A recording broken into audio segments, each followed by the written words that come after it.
World cup का final आप लोगों ने देख लिया होगा और जिस तरह मैंने अपनी पिछली वीडियो में बात की थी कि यही होना था और यही होगा कि इंडिया ही वर्ल्ड कप जीतेगा। और उसके क्या रीज़न्स थे वो आप अगर मेरी पिछली वीडियो को देखेंगे या जिन लोगों ने देखी है तो वो जो बातें मैंने की थी एग्जैक्टली वैसे ही हुआ। इनफैक्ट मैंने यहाँ तक कहा था कि ड्रामा होगा और एक स्टेज पे ये लगेगा जैसे साउथ अफ्रीका मैच जीतने लगा, लेकिन मैच इंडिया ही जीतेगा। और इसी तरह ये ट्रांसक्रिप्ट लिखा गया था और उसी तरह हुआ। बहुत से लोगों को मेरी बात से इख्तलाफ हो सकता है, होगा भी। बहुत से लोग कहेंगे कि यार ये गलत कह रहा है, या ये कैसे हो सकता है कि 30 बॉल में 30 रन चाहिए हों और वहाँ से फिर कोई टीम मैच हार जाए। तो ये तो इंडिया ने has snatched victory from the jaws of defeat, उस तरह की कोई चीज़ है, या बड़ी फाइटिंग स्पिरिट है, या बड़ी ज़बरदस्त इंडिया ने परफॉर्मेंस दी है।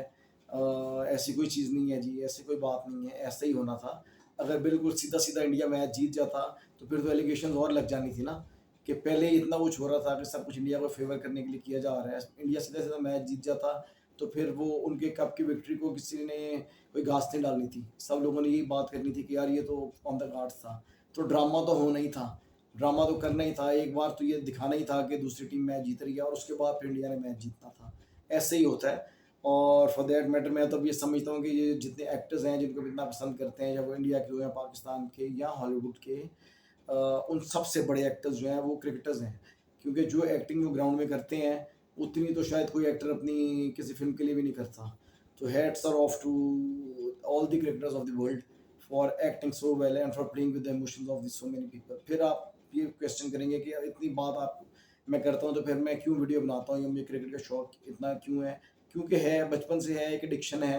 आपको पता है हमारी कौम का एक वीक पॉइंट है क्रिकेट, हम सबका। तो वो तो देखना ही है, चाहे अच्छा हो रहा है, चाहे बुरा हो रहा है, चाहे अच्छे हालात में हो रहा है, चाहे बुरे हालात में हो रहा है, वो तो देखना ही है और उस पर बात भी करनी है। Anyways, India has eventually and finally one the world cup. Congratulations to India for winning the World Cup. Whatever way it was planned, India has won the World Cup and India are the current T20 world champions. अब इस बात को हम यहीं ख़त्म करते हैं और आगे आते हैं इस बात के ऊपर कि जो दो लेजेंड्स इस वर्ल्ड कप को फाइनल खेलने के बाद रिटायर हुए हैं, रोहित शर्मा और Virat Kohli. What great legends, what wonderful people.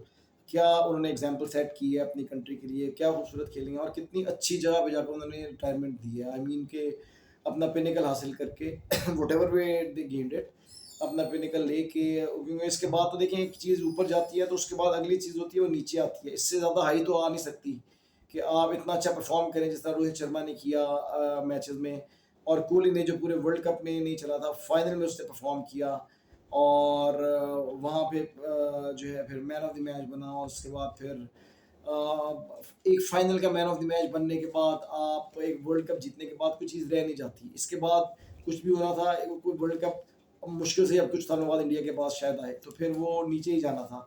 तो ideal time for both of them to retire, but what legends. Kohli, मैं समझता हूँ उससे ज़्यादा फिट अभी भी कोई प्लेयर नहीं है दुनिया में। He is the fittest amongst the lot. He could have played for so many more years, लेकिन ग्रेस देखें कि उसने किस ग्रेसफुली अपने आप एग्जिट लिया है वर्ल्ड क्रिकेट से, T20 से। हालांकि वो अभी ओडीआईज खेलेगा और टेस्ट क्रिकेट खेलेगा। Same goes for Rohit Sharma, क्या खूबसूरत परफॉर्मेंस दी है और उसके बाद बड़ा बड़ा ग्रेसफुल एग्जिट उसने भी लिया है। और hats are off to both of them, legends हैं गेम के, रोहित शर्मा भी और विराट कोहली भी। मिस किया करेंगे हम लोग सब जो क्रिकेट के शौकीन हैं, वो कोहली की बैटिंग को भी T20 में और रोहित शर्मा की खास तौर पे T20 इंटरनेशनल में भी। तो 3 4 5 साल ये लोग खेलेंगे आईपीएल में इनफैक्ट, और लीग्स तो ये खेलते नहीं है, उसमें हमें इनको देखने का मौका मिलेगा और ओडीआई में भी मौका मिलेगा। बट इंटरनेशनल T20s ये जो है हमें सामने नज़र नहीं आएंगे। और कोहली जितना कंपेटिटिव है ऑन द फील्ड, आप देखते हैं किस तरह अपनी टीम को बकअप कर रहा होता है, किस तरह वो चीख रहा होता है हर विकेट पे, किस तरह वो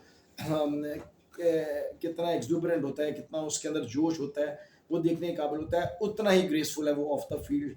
कभी उसके मुंह से आपने कभी कोई गलत बात नहीं सुनी होगी, कभी आपने उसके मुंह से किसी पाकिस्तानी के अगेंस्ट या पाकिस्तान टीम के अगेंस्ट कोई बात नहीं सुनी होगी। ऑन द फील्ड वो जितना कम्पेटिटिव है उतना ही अच्छा इंसान वो ऑफ द फील्ड है। We wish him all the best for his future. Same goes for Rohit Sharma. Rohit Sharma ने भी कभी किसी पाकिस्तानी या पाकिस्तानी टीम के खिलाफ बात नहीं की। ये हमारे ही लेजेंड्स हैं जो बैठे हुए यहाँ पे टीवी पे तब से करते हैं और उनको बात करने का मौका देते हैं।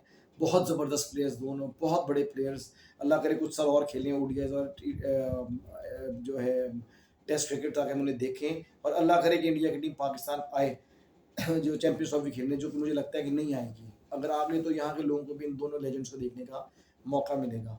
तो मेरे ख्याल में हमें अब ये सोचना चाहिए कि हमारी क्रिकेट ने क्या करना है। बिल्कुल खामोशी है इस वक्त, इसलिए खामोशी है कि ये दिखाया जा रहा है लोगों को खामोश किया जा रहा है, ठंड कराई जा रही है कि ठंडे हो जाए लोग, उसके बाद कोई फैसला किया जाए। बहुत अच्छा होता अगर बाबर आजम वहीं पे कैप्टेंसी छोड़ देते, कुछ इज्जत रह जाती, वहीं पे अनाउंस कर देते कि I will no longer captain the Pakistan team, थोड़ी इज्जत रह जाती। अब बोर्ड निकालेगा या अब छोड़ेंगे तो उसका कोई इतना फायदा नहीं होगा। बार let's see what does the board do, अभी तो कुछ भी नहीं कर रहा सवाई हवाई किले बनाने के।